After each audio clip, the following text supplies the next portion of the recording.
नमस्कार, स्वागत है दोस्तों।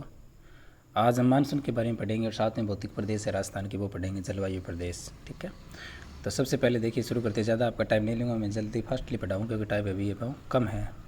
तो अरब सागरीय मानसून है वो 15 जून को आता है। देखो मानसून अगर पूछ राजस्थान में कौन सा मानसून आता है तो दक्षिणी पश्चिम मानसून। ठीक है, ये जो इंडिया है यहाँ दक्षिण पश्चिम मतलब ये हवा चलती है। ठीक है, दक्षिण 2 मिनट, तो ये मतलब यहाँ से उठता है ना, इसीलिए इसको दक्षिण पश्चिम मानसून कहते हैं। ठीक है, दक्षिण हो गया और पश्चिम साइड में, इसलिए दक्षिण पश्चिम मानसून। यहाँ करके इसकी 2 शाखाएं हो जाती है। ठीक है, एक बंगाल की खाड़ी शाखा और एक अरब सागरीय शाखा। ठीक है, 2 हो जाती है। बंगाल की खाड़ी शाखा है ना, वो आगे जा करके फिर ऐसे मुड़ती है, तो इसलिए हम पूर्वियाँ चलती है ना, यहाँ पहाड़ियाँ हैं, इसीलिए वहाँ से टकरा करके मुड़ जाती है, पूर्वांचल की जो पहाड़ियाँ हैं वहाँ से। तो इसलिए अपन कहते हैं ना पूर्वियाँ चली है तो पूर्व यानी पूर्व साइड से वाली हवा चली है तो मानसून आता है। ठीक है, तो यहाँ से मुड़ के फिर राजस्थान में वो आती है। और अरब सागरीय शाखा है ना, ये यहाँ से होके जाती है और फिर मतलब राजस्थान में बारिश बहुत कम करती है क्योंकि अरावली की स्थिति इस प्रकार की है, समानांतर है इसकी, इसलिए वो चली जाती है, फिर यहाँ हिमालय में जा करके वो बरसती है हिमाचल प्रदेश साइड में। ठीक है, तो ये शाखा याद होगी ना, दक्षिण पश्चिम मानसून की 2 शाखाएं हैं। ठीक है, पहले पढ़ रहे हैं अपन अरब सागरीय मानसून यानी अरब सागरीय शाखा, जो 15 जून को राजस्थान में प्रवेश करता है। राजस्थान में 10% बारिश होती है इससे। ठीक है, 90% है वो दक्षिण पश्चिम वो अरब बंगाल की खाड़ी शाखा से होती है, 10% है वो अरब सागरीय। बांसवाड़ा, डूंगरपुर, उदयपुर, सिरोही जिले 4 जिले में बारिश करता है, नीचे नीचे बारिश करता है क्योंकि आपको पता है जो आपकी अरावली की स्थिति है वो ऐसी है ना, तो इसीलिए जो अरावली जब रुकावट पैदा करेगी बादलों में तभी बारिश होगी, तो ये नीचे नीचे वाले एरिया में बारिश करती है, फिर ये समानांतर है वो गुजर जाते हैं बादल। ठीक है, तो बांसवाड़ा में करती है प्रवेश, राजस्थान में बांसवाड़ा में करती है। ठीक है, तो राजस्थान में मानसून का प्रवेश द्वार किसे कहते हैं? बांसवाड़ा कहते हैं। और सर्वाधिक जो सक्रियता ठहराव है सिरोही में, तो पूछ सकते हैं आपको अरब सागरीय जो शाखा है उसका सर्वाधिक ठहराव किस जिले में है? तो सिरोही में है। ठीक है, और अरब सागरीय शाखा है वो कितने जिलों में बारिश करती है? तो बांसवाड़ा, डूंगरपुर, उदयपुर, सिरोही 4 जिलों में बारिश करती है। राजस्थान में पर्वतकृत बारिश होती है। पर्वतकृत का मतलब होता है रुकावट आना, तो पर्वत की जब रुकावट आती है तभी तो बादल बरसते हैं। ठीक है, रुकावट आएगी इसका मतलब बादल रुकेंगे और बादल रुकेंगे तो वो बरसेंगे फिर। ठीक है, अरब सागरीय मानसून से थार के मरुस्थल में बारिश न होने के प्रमुख 3 कारण ये पूछते हैं भाई कि अरब सागरीय शाखा से राजस्थान में बारिश नहीं होती, इसके क्या क्या कारण है? तो पहला कारण है अरावली की दिक्क स्थिति। तो देखो मानसून अपना जो अरब सागरीय शाखा इस तरफ जा रही है और इस तरफ ही वो अपने पर्वत श्रृंखला है अरावली। ठीक है, दिक्क स्थिति हो गई। दूसरा है महाद्वीतीय। महाद्वीतीयता का मतलब हो गया, देखो ये यहाँ से चल करके आती है तो काफ़ी दूरी हो जाती है। ठीक है, तो दूरी होने से इसका जो मानसून की जो स्तर है वो कम हो जाता है, मानसून की जो सक्रियता है वो कम हो जाती है, इसको महाद्वीतीयता कहते हैं। ठीक है, महाद्वीपीयता। फिर पाकिस्तान से आने वाली गर्म हवाएं, पछुआ पवने, तो पाकिस्तान साइड से जो यानी इस साइड गर्म मरुस्थल है। ठीक है, अपना जो पश्चिमी राजस्थान उसमें भी और पाकिस्तान है, उधर अफगानिस्तान है, तो इस साइड से वो जो गर्म हवाएं आती है वो भी बादलों को और ज़्यादा उठा देती है। आपको पता है जब गर्म हवाएं होंगी तो वहाँ पर वीरल वायु होगी। क्या होगी?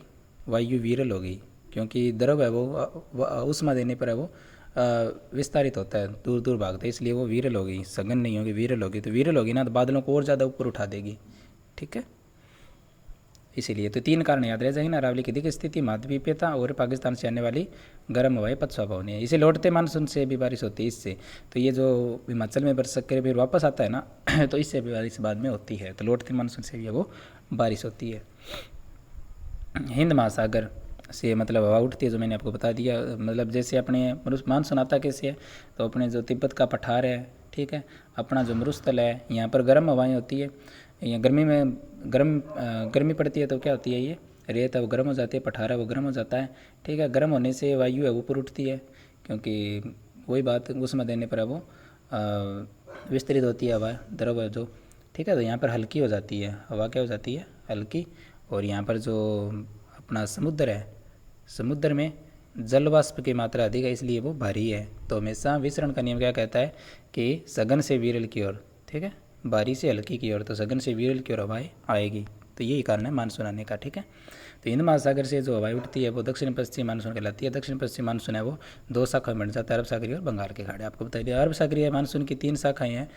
अरब सागरीय ना, इसकी भी 3 शाखाएँ हो जाती है। पश्चिमी घाट जो यहाँ पर बारिश करती है, ठीक है, मध्य भारत है, ठीक है, और फिर राजस्थान में जो समानांतर गुजर के हिमाचल में जाके बारिश करती है। ठीक है, मध्य भारत में यहाँ पर एमपी महाराष्ट्र में बारिश करती है, और पश्चिम घाट मतलब इंडिया के इस किनारे पे जो बारिश करती है। ठीक है, तो इसकी अरब सागरीय की भी 3 शाखाएं। मुख्य अगर पूछे दक्षिण पश्चिम मानसून की कितनी शाखाएं हैं? 2, और अरब सागरीय की भी 3 है।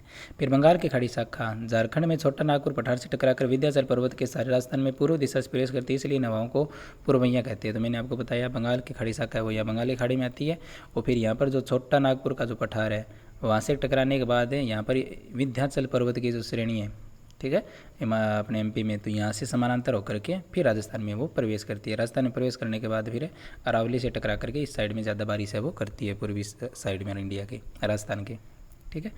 और 90% बारिश इंडिया राजस्थान में वो इसी से होती है, बंगाल की खाड़ी शाखा से। राजस्थान की बात करें, राजस्थान में डोती के पठार में झालावाड़ में प्रवेश करती है, ठीक है। तो जो ये बांसवाड़ा में प्रवेश कर रही थी अरब सागरीय मानसून शाखा, और सर्वाधिक ठहराव है वो इसका सिरोही में है, याद रखना है। और ये पूछे ना, जो बंगाल की खाड़ी शाखा राजस्थान में झालावाड़ में प्रवेश करती है सबसे पहले, ठीक है। राजस्थान में मानसून की दिशा दक्षिणी पूर्व से उत्तरी पूर्व की ओर है, ठीक है,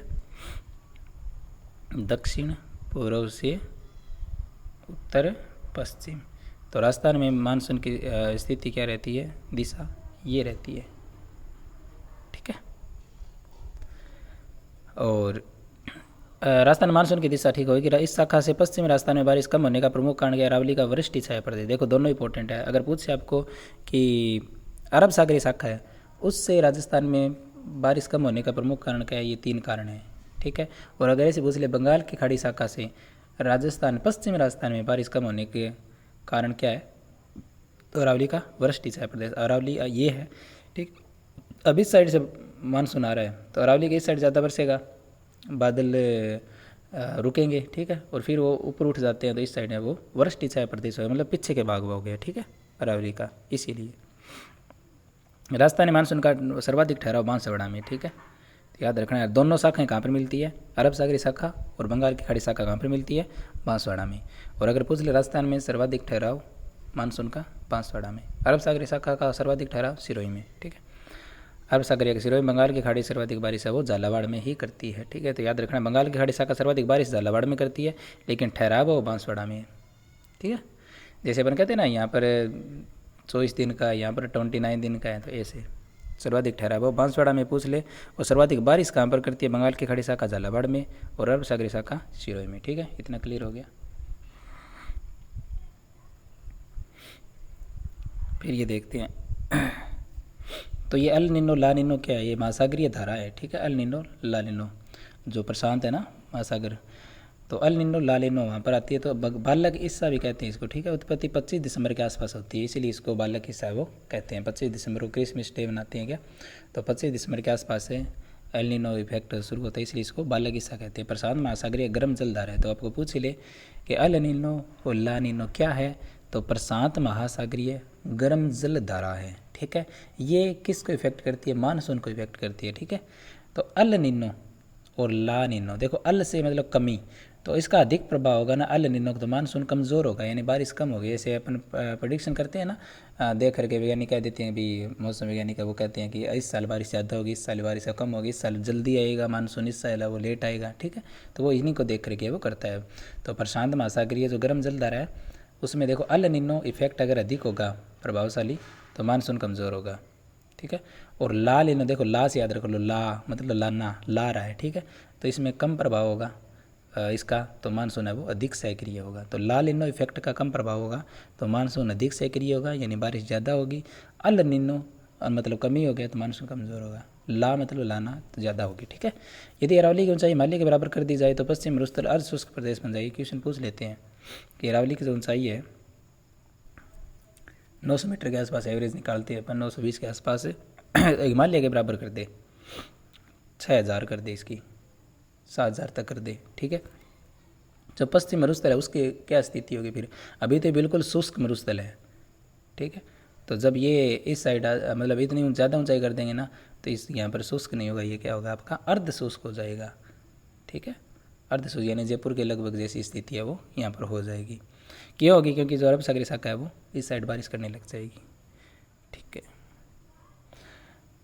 तो ये क्वेश्चन आए बात पूछ याद रखना आपको। राजस्थान में ऋतु में याद करें तो देखो ग्रीष्म ऋतु है, मार्च से मध्य जून तक होती है, ठीक है। इसमें सर्वाधिक गर्म जिला पूछे तो चूरू है, और सर्वाधिक जो गर्म स्थान पूछे फलोदी है, ठीक है। सर्वाधिक गर्म महीना जून है, ठीक है।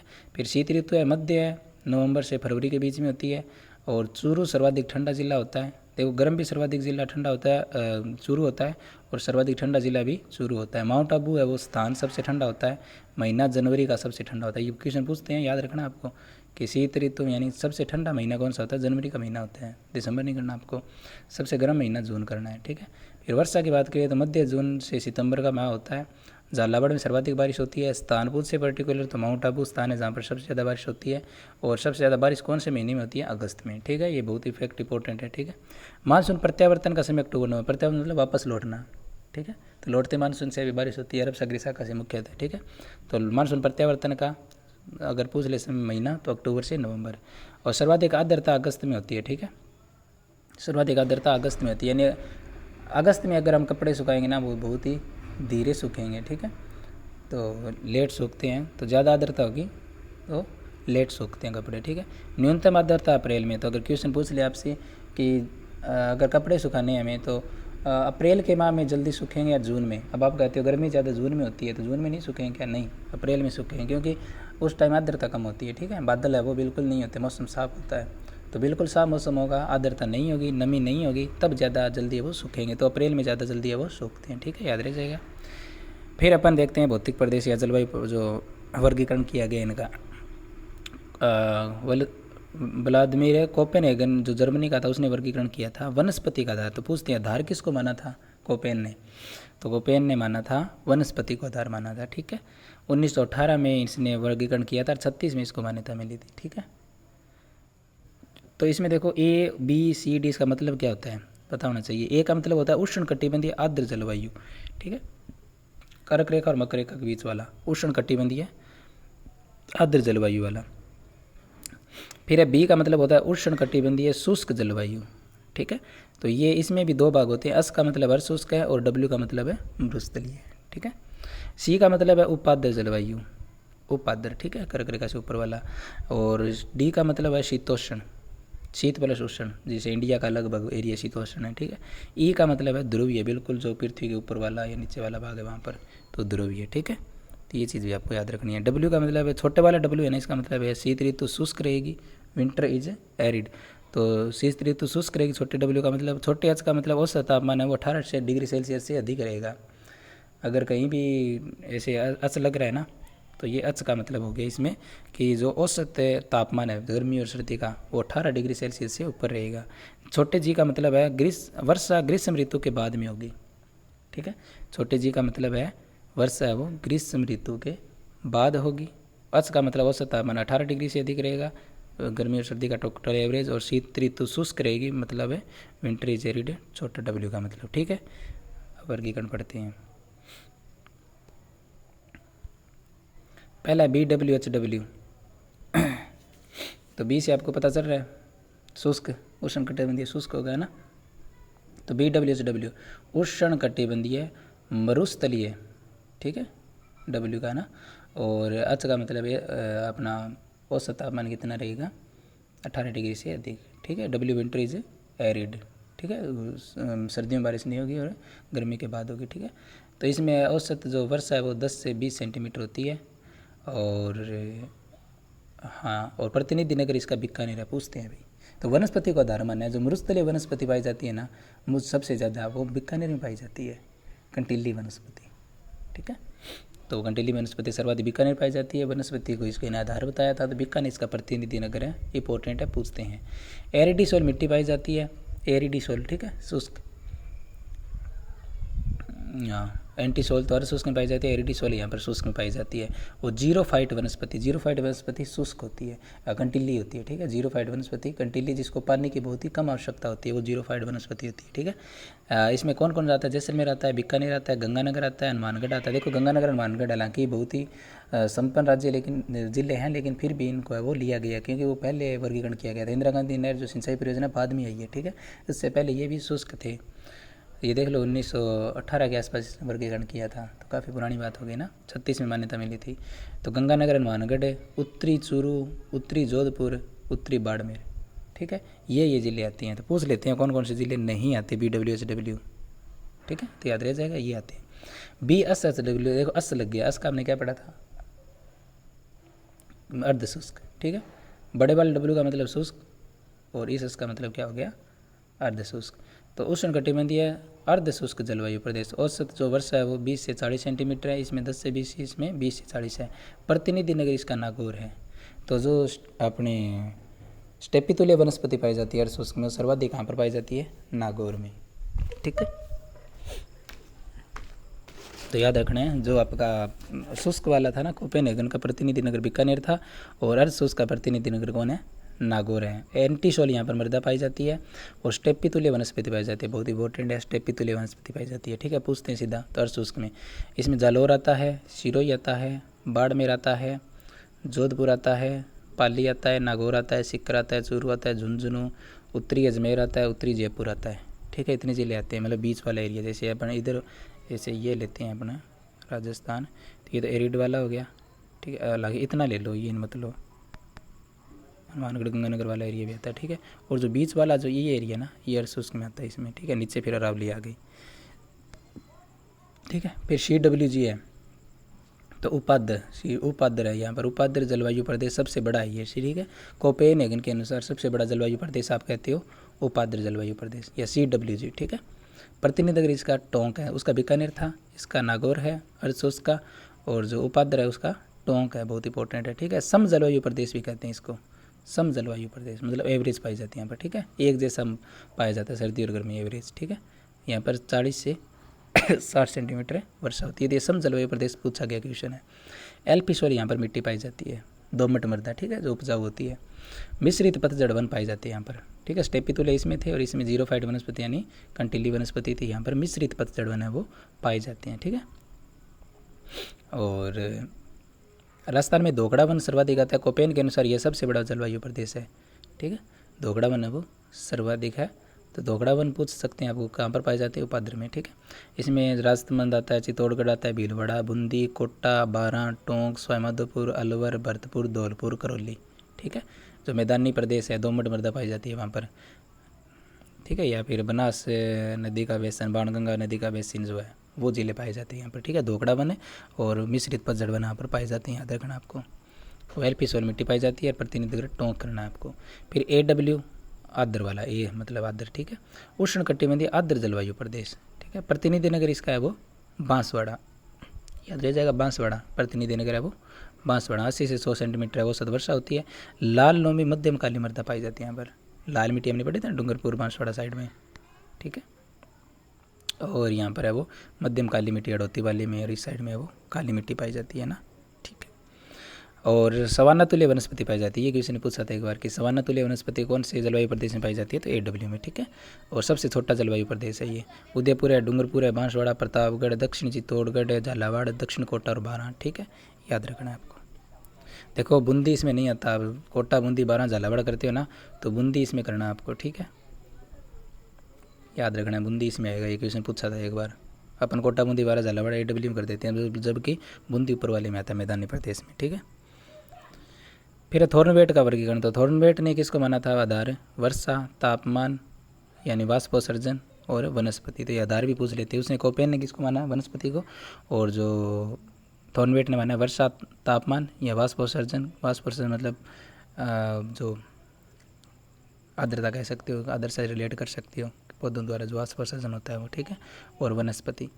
तो EA-D को माना था इसने उष्ण कटिबंधीय मरुस्थल प्रदेश का प्रतिनिधि नगर। आपको याद रखना है जैसलमेर। देखो एरिया सबके याद रखोगे ना तो ज़्यादा दिक्कत हो जाए। थॉर्नवेट का पूछते हैं ज़्यादातर, वो याद रखना आपको। इनका बस इतने याद रख लो, प्रतिनिधि नगर याद रख लो और आधार याद रख लो। ठीक है, तो थॉर्नवेट का EA-D, तो ई आता है, इसका मतलब बिल्कुल मरुस्थलीय है। A- का मतलब उष्ण कटिबंधीय है। ठीक है, D का मतलब हमेशा शुष्कता। ठीक है, तो EA-D, डी से मतलब डेजर्ट याद रख लो, डी से डेजर्ट। तो ये उष्ण कटिबंधीय मरुस्थलीय जलवायु प्रदेश है जैसलमेर, इसका प्रतिनिधि नगर है। तो इसमें जैसलमेर आता है, उत्तरी जोधपुर, दक्षिणी बीकानेर। ठीक है, ये इतना एरिया आता है इसमें। फिर है DBW, तो इसका मतलब है मध्य तापीय अर्ध शुष्क प्रदेश का प्रतिनिधि नगर है बीकानेर। ऊपर वाला एरिया था हनुमानगढ़, गंगानगर, बीकानेर और उत्तरी चूरू। ठीक है, ये जिले इसमें आते हैं, DB-W। फिर है DAW उपाद्र जलवायु प्रदेश, ये सबसे बड़ा है, ये बीच वाला पूरा एरिया आता है इसमें। इसमें प्रतिनिधि नगर है वो अजमेर है, याद रखना आपको। ठीक है, DA-W। फिर है CA-W, तो इसमें आर्द्र जलवायु प्रदेश, इसका प्रतिनिधि नगर है वो डूंगरपुर नीचे वाला एरिया आता है। ठीक है, याद रह जाएगा, कोई दिक्कत नहीं इसमें। तो याद रखना EA-D, डी से आप डेजर्ट याद रख लोगे, जैसलमेर, दक्षिणी बीकानेर, उत्तरी जोधपुर है, चूरू वाला ये एरिया, ठीक है। DBW, तो देखो बी से याद रख लो, बी मतलब बीच वाला, तो यानी आपका अर्ध शुष्क हो गया, मध्य तापीय, ठीक है। इसका प्रतिनिधित्व बीकानेर, हनुमानगढ़ है, और ये उत्तरी चूरू ये आपका इसमें आता है, ठीक है। फिर DA-W, तो AW हमने पढ़ा था, उसमें आर्द्र था, लेकिन डी है ना वो ऊपर है और सी है वो नीचे है, याद रख लो, सी नीचे है, डी ऊपर है, ठीक है, ऐसे याद रह जाएगा। फिर है ट्रीवर्थों के अनुसार, तो ट्रीवर्थों ने वर्गीकरण का आधार किसको माना है, याद रखना आपको, इसने वनस्पति को माना है, ठीक है, ये काट दिया कोई बात नहीं, वनस्पति को माना है, वर्षा को माना है इसने, ठीक है, तो ट्री को माना है, ठीक है। फिर है इसका था BWH, मरुस्थलीय, ठीक है, इसका प्रतिनिधित्व जैसलमेर है, BWH। फिर BSH से आप अर्श समझ जाओगे, ठीक है, इसका प्रतिनिधित्व इसने नागौर को माना है। और फिर CAW, तो ये उपोष्ण उपाध्र जलवायु प्रदेश है, इसका सवाईमाधोपुर को माना है। AW ये नीचे वाला डूंगरपुर वाला उष्ण आर्द्र जलवायु प्रदेश, ठीक है, तो ये उसके जैसा एक ओपेन की नकल की थी इसने, उसके आधार पर ही इसने बनाई है, ठीक है। तो BWH वाला मरुस्थलीय शुष्क है, SH वाला मतलब उसमें भी अर्ध शुष्क था, इसमें भी अर्ध शुष्क है। AW नीचे वाला उसमें भी आर्द्र था, इसमें भी आर्द्र है। और C मतलब बीच वाला जो 40 से 60 सेंटीमीटर वर्षा वाला, ठीक है। फिर देखो राजस्थान में शुष्क एवं आर्द्र जलवायु प्रदेश पाई जाती है, अर्ध आर्द्र, ये इंपॉर्टेंट है। तो पूछ सकते हैं कि राजस्थान में किस प्रकार की जलवायु पाई जाती है, तो राजस्थान में शुष्क एवं अर्ध आर्द्र देखो आर्द्र जलवायु कहाँ पर पाई जाती है, कर्क और मकर के बीच में, लेकिन अपना तो कर्क से ऊपर आता है, तो यहाँ पर पाई जाती है शुष्क और अर्ध आर्द्र जलवायु प्रदेश पाई जाती है। औसत वर्षा है वो 57.51 सेंटीमीटर है, एवरेज निकालें तो पूरे साल की, ठीक है, 51 सेंटीमीटर, सॉरी 57.51 सेंटीमीटर एवरेज वर्षा है, ठीक है। औसत तापमान 38 डिग्री सेंटीग्रेड है, इसलिए 10 लगा रहे थे हर जगह छोटा, इसका मतलब है एवरेज तापमान है वो 18 डिग्री से अधिक। तो एवरेज तापमान अगर निकाले ना सर्दी और गर्मी का, तो ये 38 डिग्री सेंटीग्रेड है। अधिकांश तो वर्षा होती है वो दक्षिण पश्चिम मानसून से होती है, और कौन सी शाखा से, बंगाल की खाड़ी शाखा से, ठीक है। और बाकी जो थोड़ी बहुत वर्षा होती है ना दक्षिण पश्चिम मानसून के अलावा, वो पश्चिमी विक्षोभ से होती है, ठीक है। गोल्डन ड्रॉप्स कहते हैं, जो रबी फसल के लिए लाभकारी होती है। और लू है उसको स्थानीय पवने कहते हैं। तो पूछ सकते हैं कि लू क्या है, मानसूनी पवने हैं या किस प्रकार की पवने, जो पूर्वी है वो तो मानसूनी पवने हैं। लू क्या है, स्थानीय पवने, स्थानीय मतलब है उस स्थान विशेष में चलती है वो गर्म पवने, ठीक है, लू स्थानीय पवने है। पूर्वइयाँ है वो सामयिक पवने या मानसूनी पवने हैं, ठीक है। पूर्वइयाँ है वो सामयिक मतलब है एक समय विशेष में चलने वाली, जब मानसून आता है ना उससे पहले चलती है ये, ठीक है। तो सामयिक पवने हैं, लू है वो स्थानीय पवने हैं। मावठ किसको, सर्दियों में पश्चिमी विक्षोभ या भूमध्य सागरीय चक्रवात से, ठीक है, अभी आपको बताया था मावठ की वर्षा कहते हैं। और ज़्यादातर ये उत्तर वाला जो अपना राजस्थान है उसमें बारिश करता है, और यहाँ पर पंजाब में हरियाणा में भी वो बारिश करता है। तो ये आपका पश्चिमी विक्षोभ कह देते हैं, और भूमध्य सागरीय चक्रवात भी कह देते हैं। भूमध्य सागर से उठता है ये और यहाँ पर बारिश करता है सर्दियों में। अरब सागर मानसून शाखा ज़्यादा प्रबल होती है, परंतु बारिश है वो बंगाल की खाड़ी शाखा से ज़्यादा होती है। प्रबल तो ज़्यादा ही होगी, क्योंकि वो देखो बंगाल की अरब सागरीय शाखा है वो पश्चिमी घाट से बारिश करते करते यहाँ पर आई है, और ये देखो यहाँ पर पूरी घूम करके फिर आई यहाँ पर आई है, तो ये तो कमज़ोर हो ही जाएगी वैसे भी।